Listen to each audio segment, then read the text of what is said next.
To do anything with data, you need a database, you need to define schemas, and connect it and all that. And we went through that entire process throughout the crash course. So we'll repeat it right now together while building this larger full stack application. In the crash course, we already created an account over on Neon, so now we can just log in and you'll be redirected to your projects. There's one for classroom management already created, which we used as our car database. We can use the same one right here. Specifically, we'll connect from Drizzle to Neon. And take a look at this. Pre-built prompt for connecting Node and TypeScript applications to Neon using Drizzle RM. Since in the crash course, we went in depth into the actual process of connecting it from scratch and by hand, this is the right situation to just copy the prompt and let AI do the heavy lifting for us. You can use any coding agent to paste this prompt into. Of course, for me, I'll be sticking with Junie. So right here, you can paste the prompt that you just copied. It contains all the information needed for Junie to set up Neon and Drizzle RM. We can also tell it to use Neon serverless, like this. Junie will now go through our application and try to figure out exactly what we're doing. And this is the feature that I've just recently come across, and I love it a lot. When Junie thinks that you might want to have a say in what it does, it actually asks you a question on how you want to get some things implemented. So in this case, this is an important decision. It's asking us to choose between our preferred driver and Drizzle adapter, such as Neon Serverless, Neon WebSocket, or Node Postgres. In this case, I'll just press 1 to proceed with Neon Serverless. Perfect. It verified it and will now proceed with everything. Now, to be able to do this properly, it also needs to run some terminal commands. So it's going to ask you whether it has the permission to do that, and you can just allow it. You can also follow along in case you don't have Junie, and you can write these installation commands on your own, or you can follow the docs over on Neon. That's npm install, Drizzle ORM, as well as Neon Database Serverless, and .env, as well as npm install-d Drizzle Kit. It's also asking us whether it can create our envs for us. Sure, let's say yes. And you'll see that now it'll start adding more files for us. The Drizzle config, the schema.ts, db.ts, Drizzle demo, and even updates to the package.json. Perfect. That's it. It has successfully integrated our project with Neon and Drizzle using Neon Serverless Driver. So let's go through the codebase together and let's see exactly what happened. Now we want to make sure that these files follow our own structure. So right here, I'll create a new folder within the source folder, which we'll call db. We'll move the db.ts file inside of the database, and we'll simply rename it to index.ts because it is already within the db folder. Then within the db, we'll create another folder, which is going to be called schema. And we will move this schema.ts inside of it, and we'll rename it to index.ts as well, as it's acting as the starting point of our schema. Now, this file won't contain an actual schema like it does right now, but rather it'll export all of the other schemas. So let's create a new file called app.ts, within which we'll write the schemas for our application. And then within this schema.ts file, we can simply export everything from /app.ts. Make sure to add the extension. Very soon we'll start applying the schemas right here. But before that, let's check out the Drizzle config. Here, we're importing .env config as well as the find config. We're then setting up the database URL and then exporting the configuration. The only thing we have to do is modify the path to our schema by saying /source/db/schema/index.ts. And we have to make sure that we have our database URL right here. Neon just filled it up with blank data, but we have to get our own directly from the workspace. So head over into your application, click connect, and copy the connection string. Once you do that, you can simply paste it here and call it database URL. Perfect. So now that we have that as well, we're set with the database connection. You'll notice that we're using the same connection that we had within our crash course. So you can head over to tables, and the only thing you have to do is delete the cars table. After you delete it or drop it, you'll notice that it'll basically be an empty database waiting for us to add new stuff to it. And now it's time to define schemas for this application, which is about deciding where and how to store the data. So that is the perfect time to show it to you visually.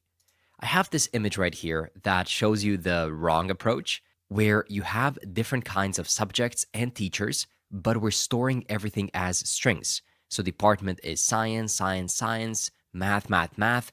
So essentially, when you need to rename a subject, it'll be super difficult as you have to rename it across every single row. Same thing goes for the teachers. You're repeating a lot of information. But if you look at the database from the entity approach, this will just make sense.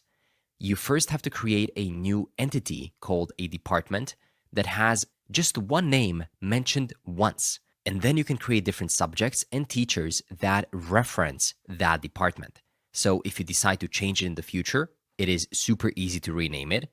It is also scalable because you can add new pieces of info to it, and it allows you to manage multiple subjects and teachers, which is always super handy. So if you think about it, this department within our application isn't just a label. It's a real thing. It manages multiple subjects within it, has teachers attached to it, and might later have its own information, like a head of department, description, and settings. So if you try to store it as strings, it just feels wrong. So we always want to store things as entities. The big idea here is when something has its own identity, like a department, and it connects to multiple things, like subjects and teachers, then it deserves its own table. That's the kind of mental shift with database design. You stop thinking in terms of fields and start thinking in terms of real-world objects and relationships. And once you do that, the schema almost designs itself. So head over into schema app.ts and let's start defining it. First things first, we can export and create a new departments table. It'll be equal to PG table coming from PG core.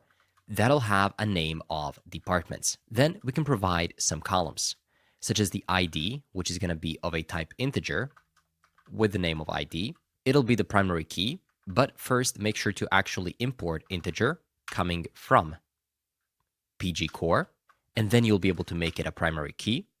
And you can say generated always as identity. This will tie it to that entity.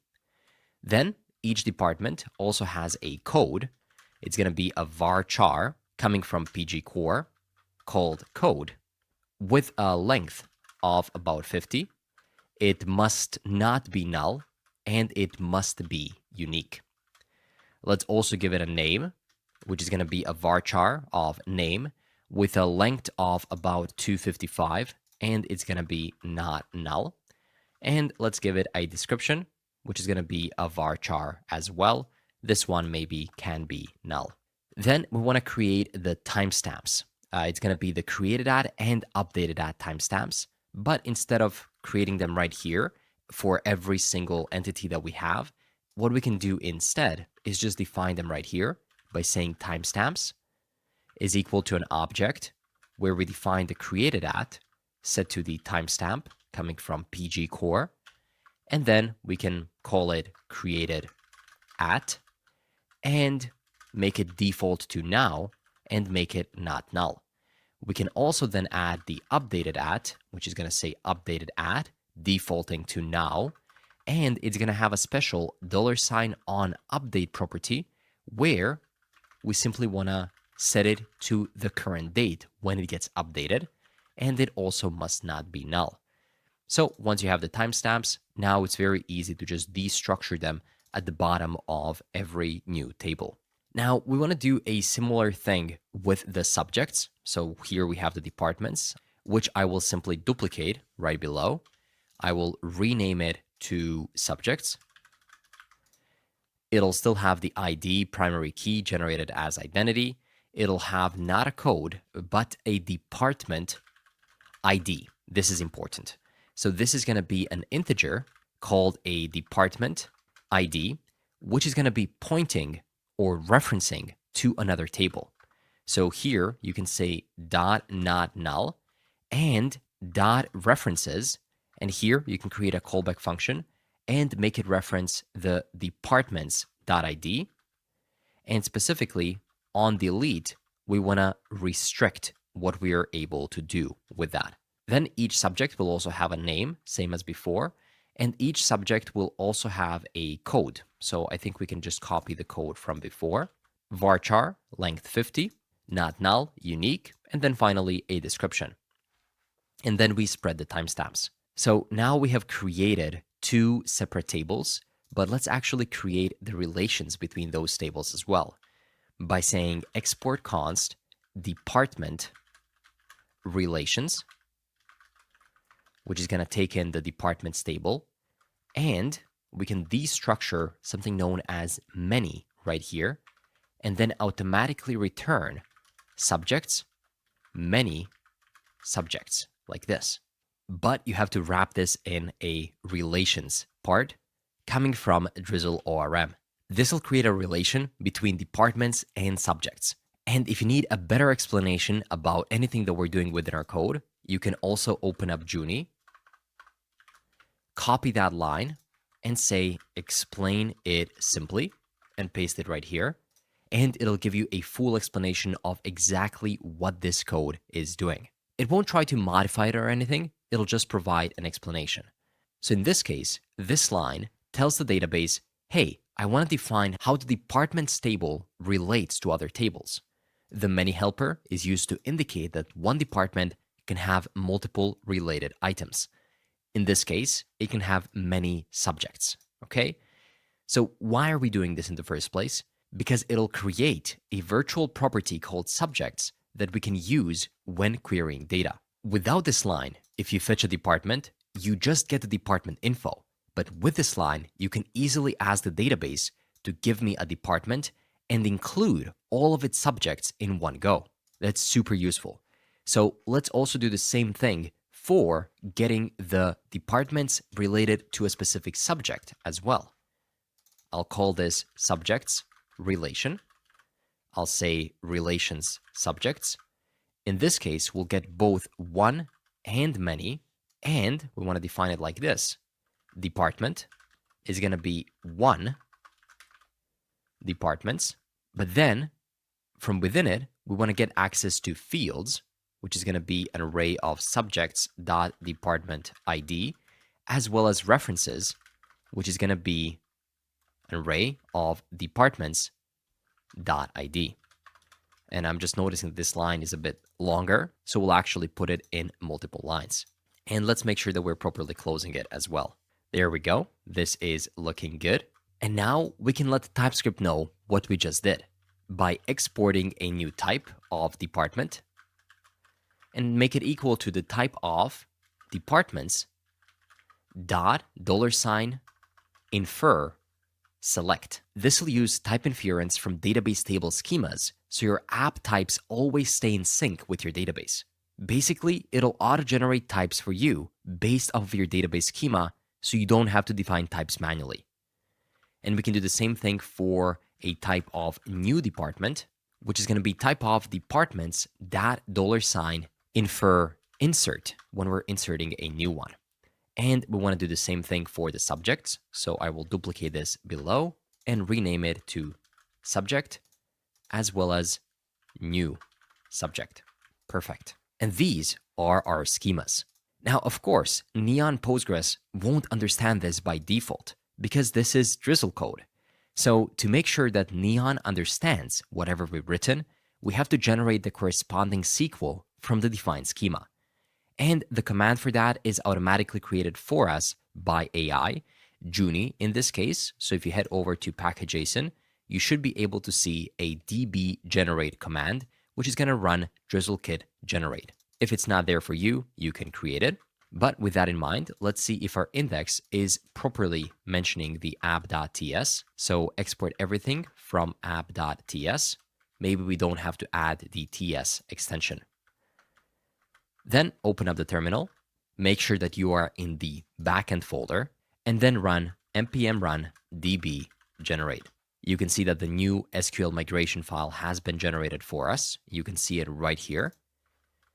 There we go. It's much easier to write that Drizzle part rather than writing this SQL by hand. But on that note, I'm now preparing a complete backend course, which will include Drizzle as well. But if you want me to dive deeper into native SQL, writing it by hand with all the benefits that it provides, let me know in the comments down below and sign up for the backend course waitlist so that I can share the first lessons with you as soon as I create them. With that in mind, now that we have this SQL generated for us, we can then run another command, which is going to be npm run db migrate. And this will actually run the SQL migrations and we'll be able to see it within Neon. So if you head to the Neon console and reload, you'll be able to see departments and subjects. And now we can create a couple of records so that our database is not empty. We can do that right here through Neon's SQL editor. Let's clean it up and follow my lead. We can type insert into departments. Specifically, we want to add the code, the name, and the description. And specifically, we can insert the values of, let's do ECE, which stands for electronics and communication. And then we can provide a description such as circuits, signal processing, and telecom, just for example. Then we can also insert into subjects. We need to connect this to a specific department ID, like this.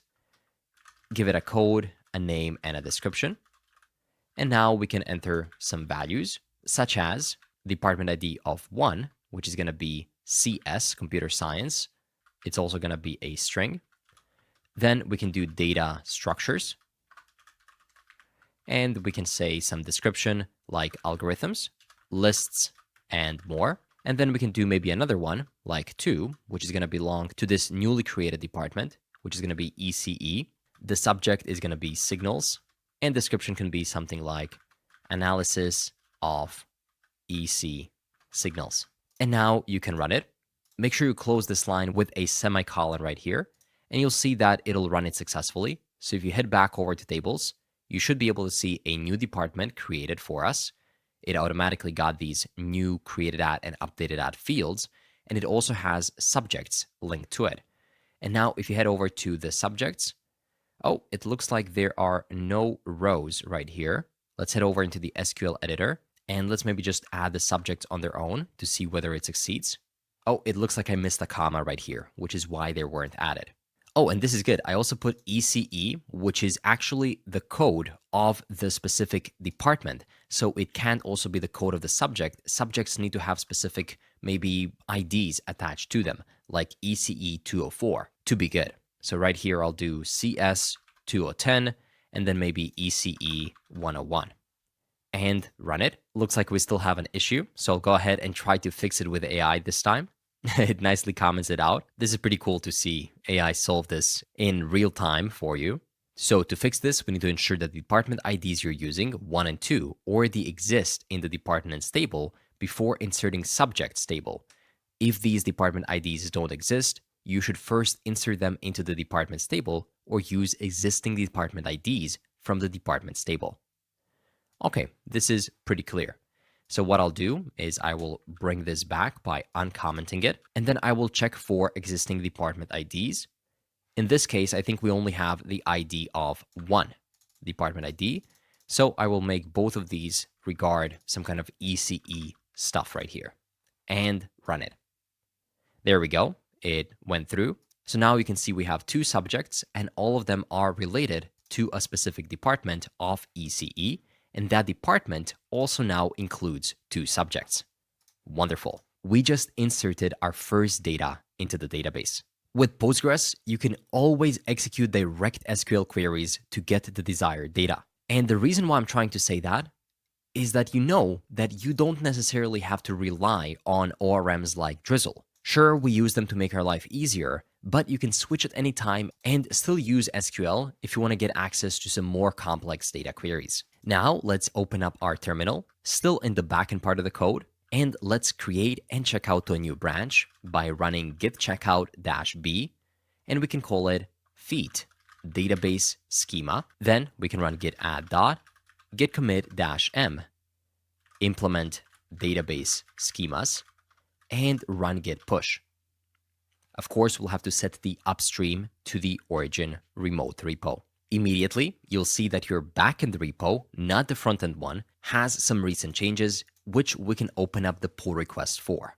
So let's go ahead and verify our code works properly. If you haven't already, also hook this repo up to CodeRabbit so it can provide proper code reviews. It's gonna take a couple of minutes, so let's hold on a bit while CodeRabbit ignores us and works on the code review. In this PR, we have added the database infrastructure with departments and subject data models for structured data management, and we introduced database migrations to initialize and manage schema changes. Okay, and after a more detailed review, CodeRabbit was able to provide us with a bit more information, telling us that this PR introduces a complete Drizzle ORM and Neon Postgres database integration, including configuration files, SQL migrations, schema definitions, database client init, and a demo script for testing CRUD operations.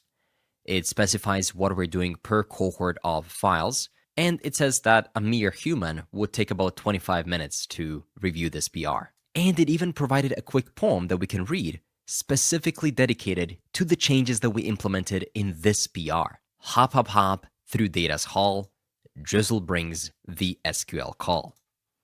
Perfect. TLDR, we have our database. So now let's go through the potential changes. You can see that there's some nitpick comments that Drizzle provided. These are mostly renaming changes, which you can go through if you want. But what I care more about are these potential issues. This one being critical. It says that we have the incorrect table reference for subject types. Ooh, this was a good one. You know that I duplicated this code from departments, and even though I changed their names, I forgot to change this part right here. So still, the subject and new subject are referencing departments instead of subjects. This will cause incorrect type inference. I love this. This is easy to miss because it wasn't a typo nor an error. The code is syntactically correct, but the issue is there. So this is a critical issue, and we are immediately given a proposed fix, which we can just copy right here, get back over to our schemas, and just modify it. So now these subjects are actually referring to the subjects. Good. Going back, we have another critical error saying that the barrel export is incomplete and will cause a runtime error. Demo users imported in source Drizzle demo, but not exported from the app.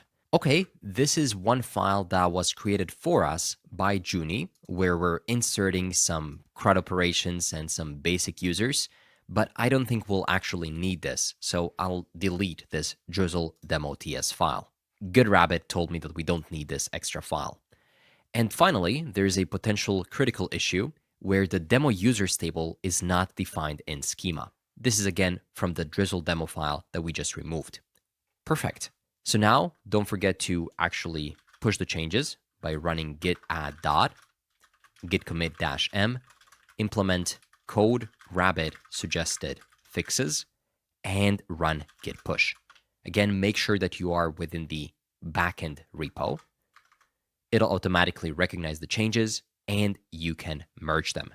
Notice how if we stay consistent and if we open up PRs for every new feature that we implement, we'll be able to caught the issues on time, which is why I love using CodeRabbit on my projects right from the start. Perfect. So now that we have created our database, hooked it up to our backend, and even added some departments and subjects within it, what do you say that we go ahead and hook it up to our frontend so we can display the real data there too? Let's do that next.